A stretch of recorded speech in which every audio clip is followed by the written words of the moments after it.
കുടുങ്ങിപ്പോയ 18 പേരെയും രക്ഷപ്പെടുത്താൻ അവരുടെ അടുത്തേക്ക് എത്താൻ ദൗത്യസംഘത്തിന് കഴിഞ്ഞിട്ടുണ്ട്. തണ്ടർബോൾട്ട് ദൗത്യസംഘത്തിന് കഴിഞ്ഞിട്ടുണ്ട്. ഇനി അവരെ അവിടെ നിന്ന് സുരക്ഷിത സ്ഥാനത്തേക്ക് മാറ്റുക എന്നുള്ളതാണ് പ്രധാനപ്പെട്ട കാര്യം. നമുക്ക് മനസ്സിലാക്കാൻ കഴിയുന്നതനുസരിച്ചാണെങ്കിൽ ആ 18 പേരിൽ ഒരാളെ ഈ വാഹനങ്ങളൊക്കെ ഉള്ള അടുത്തേക്ക് എത്തിക്കാൻ കഴിഞ്ഞിട്ടുണ്ട്. പക്ഷേ ഒരു ദിവസം മുഴുവൻ അവിടെ കുടുങ്ങിപ്പോയവർ എന്ന രീതിയിൽ അവർക്ക് വേണ്ട സൗകര്യങ്ങൾ ഒരുക്കേണ്ടതുണ്ട്. നമുക്കറിയാം, മൃതദേഹങ്ങൾ കൂടി കണ്ടെത്താൻ അവർക്ക് കഴിഞ്ഞിട്ടുണ്ട്. ഒരു പക്ഷേ അത് കൺമുന്നിൽ കണ്ടപ്പോഴായിരിക്കാം വെളിച്ചക്കുറവുണ്ട് എന്നറിഞ്ഞിട്ടും അവർ മുന്നോട്ട് തന്നെ പോയത്. ഏതായാലും അതവരെ കൊണ്ടുചെന്ന് എത്തിച്ചത് ഒരു ദിവസത്തെ വലിയ ബുദ്ധിമുട്ടിലേക്കാണ്. അവരെ സ്പോട്ട് ചെയ്യാൻ ഇന്ന് കഴിഞ്ഞതാണ് ഏറ്റവും വലിയ ആശ്വാസമായത്. മനോജ് തുടരുന്നുണ്ട് അവിടെ നിന്ന്. മനോജ്, നമുക്കൊരാളെ അവിടെ നിന്നും ഈ ദൗത്യ സംഘത്തിലുള്ള ഒരാളെ രക്ഷപ്പെടുത്തിക്കൊണ്ട് വരാൻ കഴിഞ്ഞെന്ന് മനസ്സിലാക്കുന്നു. എസ് മനോജ്. തീർച്ചയായും വീണ, ഒരാൾ ഇവിടേക്ക് എത്തിയിട്ടുണ്ട്.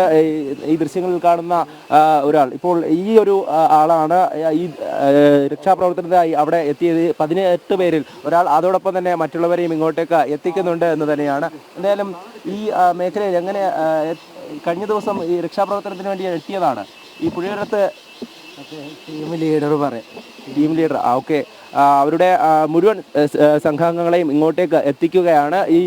ഈ രക്ഷാപ്രവർത്തനത്തിനായി സ്വന്തം ജീവൻ പണയം വെച്ച് എത്തിയവരാണ്. അവരാണ് ഈ മേഖലയിലേക്ക് എത്തിയത്. എന്തായാലും എത്തിയിട്ടുണ്ട്.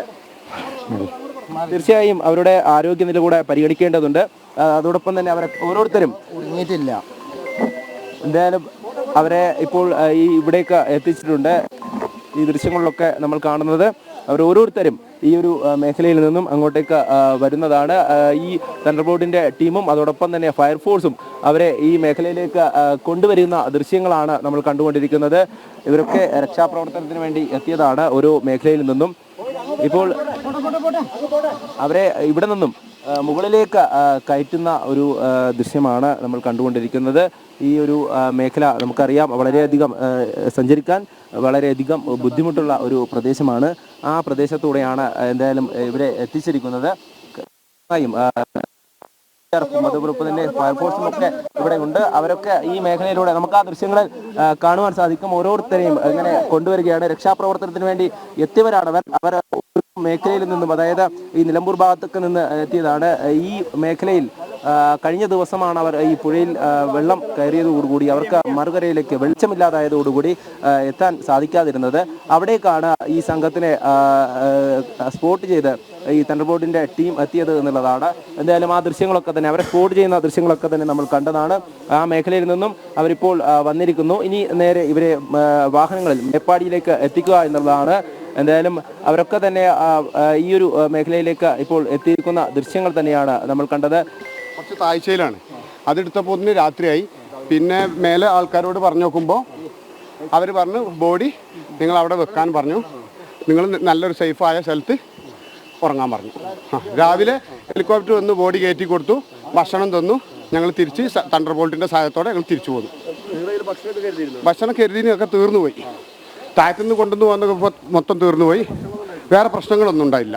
ആരോഗ്യ പ്രശ്നങ്ങൾ എന്തെങ്കിലും? ആരോഗ്യ പ്രശ്നങ്ങളൊന്നുമില്ല.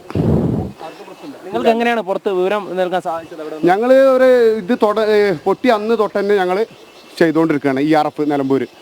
ഞങ്ങൾക്ക് താഴത്തുനിന്ന് ഒരുപാട് ബോഡി ഇട്ടിരിക്കണ്. പിന്നെ ഞങ്ങൾ അവിടുന്ന് എല്ലാവരും പറഞ്ഞ സ്ഥിതിക്ക് ഞങ്ങൾ രണ്ടാമത് ഒന്നും കൂടി കയറി ലാസ്റ്റായിട്ട്. അതിൽ ഇന്നലെ ഇന്നുമായിട്ട് ഞങ്ങൾക്ക് 5 ബോഡി കിട്ടി. അതിൽ 1 ഫുള്ള്, ബാക്കിയൊക്കെ പാർട്സുകൾ. തീർച്ചയായും അവരെ ഇങ്ങോട്ടേക്ക് എത്തിച്ചിരിക്കുകയാണ്. 18 പേരെയും ഈ വഴിയിലൂടെ എത്തിച്ചു എന്നുള്ളതാണ്. എന്തായാലും തണ്ടർബോൾട്ടിൻ്റെ SOG ടീം ആ ഒരു വർക്ക് തന്നെയാണ് നമ്മൾ കണ്ടത്. അതോടൊപ്പം ഫയർഫോഴ്സും NDRFും ഒക്കെ ഈ മേഖലയിലേക്ക് എത്തി എന്നുള്ളതാണ്. അവരിപ്പോൾ ഇങ്ങോട്ടേക്ക് കൊണ്ടുവന്ന് അവരിപ്പോൾ വാഹനത്തിലേക്ക് കയറ്റുന്ന ദൃശ്യങ്ങൾ തന്നെയാണ് നമ്മൾ കണ്ടുകൊണ്ടിരിക്കുന്നത്. ആ ഒരു ടീമിനൊപ്പം തന്നെയാണ് നമ്മളുള്ളത്. എന്തായാലും ഈ മേഖലയിൽ നിന്ന്, ഈ കാന്തൻപാറ മേഖലയിൽ നിന്നും കിലോമീറ്ററുകൾക്ക് അപ്പുറത്താണ് ഇവർ കുടുങ്ങിക്കിടന്നത് എന്നുള്ള കാര്യം തന്നെയാണ്. എന്തായാലും ഈ വഴി നമുക്ക് കാണുവാൻ വേണ്ടി സാധിക്കും. അത്രയധികം ദുർഘടം പിടിച്ച വഴിയിലൂടെ അവരെ തിരികെ കൊണ്ടുവരേണ്ട ഒരു സ്ഥിതിയാണ്. അതോടൊപ്പം തന്നെ ഈ അവർ കടന്നു വന്ന വഴികളിലൂടെ അവർക്ക് തിരിച്ചു കയറാൻ പറ്റിയില്ല എന്നുള്ളതാണ്. ഈ വെളിച്ചം മങ്ങിയതോടുകൂടി അവർക്ക് പുഴ കടക്കാൻ സാധിച്ചില്ല. എന്തായാലും ഈ രക്ഷാപ്രവർത്തനത്തിൻ്റെ ഭാഗമായി അവരോരോരുത്തരും ഇപ്പോൾ ഈ അവിടെ കുടുങ്ങിപ്പോയി, അതായത് രാത്രിയായപ്പോൾ അവർക്ക് കൃത്യമായിട്ടുള്ള നിർദ്ദേശം നൽകുന്നുണ്ടായിരുന്നു എന്നുള്ള കാര്യം തന്നെയാണ്. ഹെലികോപ്റ്റർ വന്ന് അവരുടെ കൂടെ ഉണ്ടായിരുന്ന അവർ കണ്ടെത്തിയ മൃതദേഹവും ശരീരഭാഗങ്ങളും കൊണ്ടുപോയി. അതോടൊപ്പം അവർക്ക് ഇങ്ങോട്ട് വരുവാനുള്ള ഒരു മാർഗവും ഇല്ലായിരുന്നു എന്നുള്ളത് തന്നെയാണ്. എന്നാൽ കൃത്യമായും അവരുടെ രക്ഷാപ്രവർത്തനം നടത്തി എന്നുള്ളതാണ്. രാവിലെ മുതൽ തന്നെ നമ്മൾ കേട്ടതാണ്. ഇവരെ കണ്ടെത്താനായി വിവിധ ഭാഗങ്ങളിലുള്ള തിരച്ചിൽ നടന്നിരുന്നു. ആ ഭാഗത്തേക്ക് ഈ തണ്ടർ ബോർഡിന് എത്തുവാൻ സാധിച്ചു എന്നുള്ള കാര്യം തന്നെയാണ്. SOG ടീം അവിടേക്ക് എത്തി. അതോടൊപ്പം മറ്റ് വിവരങ്ങളൊക്കെ തന്നെ കൃത്യമായി കൈമാറി അവരെ ഇങ്ങോട്ടേക്ക് എത്തിക്കുന്നു എന്നുള്ളതാണ്. എന്തായാലും അവരെ കണ്ടെത്തി, അതോടൊപ്പം തന്നെ അവരെ ഓരോരുത്തരെയും കണ്ടെത്തി എന്നുള്ള കാര്യം തന്നെയാണ്. എന്തായാലും ഈ ഒരു ദൃശ്യങ്ങളൊക്കെ തന്നെ നമുക്ക് കാണുവാൻ സാധിക്കും. മുകളിലൊക്കെ ഇവരെ കാണുവാൻ വേണ്ടി ആളുകൾ എത്തിയിട്ടുണ്ട്. അവരെ അങ്ങോട്ടേക്ക് ആ മേഖലയിലോട്ട് കൊണ്ടുപോവുകയാണ്. വാഹനങ്ങളും ഇവിടെ റെഡിയാക്കിയിട്ടുണ്ട്. ആ വാഹനങ്ങളിലേക്ക് കയറ്റിയാണ്. ക്യാപ്റ്റൻ ബാക്കിൽ വരുന്നുണ്ട്. ഞങ്ങളെ MDRFന്റെ ക്യാപ്റ്റൻ ബാക്കിൽ മുജീബ് ഇക്ക ബാക്കിൽ വരുന്നുണ്ട്. തീർച്ചയായും കാര്യങ്ങൾ മൂപ്പരോട് ചോദിച്ചു. തീർച്ചയായും അത് തന്നെയാണ്. ഇത്തരത്തിൽ ഈ ഒരു കഴിഞ്ഞ 2 ദിവസമായി നിങ്ങൾ ജീവൻ പണയം വെച്ച് ഈ മേഖലയിൽ രക്ഷാപ്രവർത്തനം നടത്തുന്നവരാണ്. കൂടുതൽ ദിവസം ഇത് തുടങ്ങി അന്ന് തൊട്ടിട്ട് ഇന്ന് ഈ നിമിഷം വരെ ഞങ്ങൾക്ക് റെസ്റ്റ് ഇല്ല. തീർച്ചയായും അത്തരത്തിൽ ഈ വിശ്രമമില്ലാതെ ഈ ഒരു മേഖലയിൽ, അതായത് ഈ ദുരന്തം ബാധിച്ച ഓരോ മേഖലയിലും അവർ ഈ ഒരു രക്ഷാപ്രവർത്തനം നടത്തി വന്നവരാണ്. അവരാണ് ഈ ഒരു പ്രദേശത്ത് ഇത്തരത്തിൽ തിരിച്ചു വരുവാൻ സാധിക്കാത്ത രീതിയിൽ അവിടെ കൃത്യമായിട്ടുള്ള നിർദ്ദേശങ്ങളൊക്കെ പാലിച്ചുകൊണ്ട് തന്നെ അവർ നിന്നു. അവർക്ക് ആരോഗ്യ പ്രശ്നങ്ങളൊന്നും തന്നെ ഇല്ല എന്നാണ് ഈ സംഘത്തിലുണ്ടായിരുന്നവർ വ്യക്തമാക്കിയിട്ടുള്ളത്. എന്തായാലും വിജയകരമായി തന്നെ ദൗത്യം പൂർത്തിയാക്കി എന്ന് തന്നെ നമുക്ക് മനസ്സിലാക്കാൻ സാധിക്കും. ആ ദൃശ്യങ്ങളിലൊക്കെ തന്നെ വ്യക്തമാണ്. ഓരോ ടീം അംഗങ്ങളും, തണ്ടർ ബോർഡിൻ്റെ ടീം അംഗങ്ങളും ആ പ്രദേശം കണ്ടെത്തി അവരെ രക്ഷിച്ചുകൊണ്ട് അവരെ ഇങ്ങോട്ടേക്ക് എത്തിച്ചു എന്നുള്ളത് തന്നെയാണ് നമുക്ക് മനസ്സിലാക്കാൻ സാധിക്കുന്നത്.